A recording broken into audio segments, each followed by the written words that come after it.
কুমিল্লায় যুবদল নেতা তৌহিদুল ইসলামের মৃত্যুর ঘটনা তদন্তে কমিটি গঠন ও সেনা ক্যাম্প কমান্ডারকে প্রত্যাহার করা হয়েছে বলে জানিয়েছে আইএসপিআর।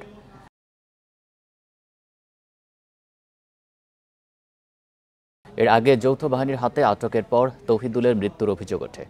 শুক্রবার গোমতী নদীর বেড়িবাঁধ এলাকা থেকে আহত অবস্থায় তাকে উদ্ধার করে পুলিশ। পরে হাসপাতালে নেওয়া হলে মৃত ঘোষণা করেন চিকিৎসক।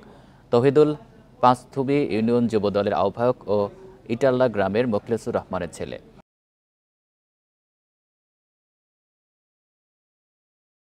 নিহতের স্বজনদের অভিযোগ, বৃহস্পতিবার রাতে অস্ত্র উদ্ধার অভিযানের সময় বাড়ি থেকে নিয়ে যাওয়া হয় তৌহিদুলকে। পরে তার মৃত্যুর খবর পরিবারকে দেয় পুলিশ।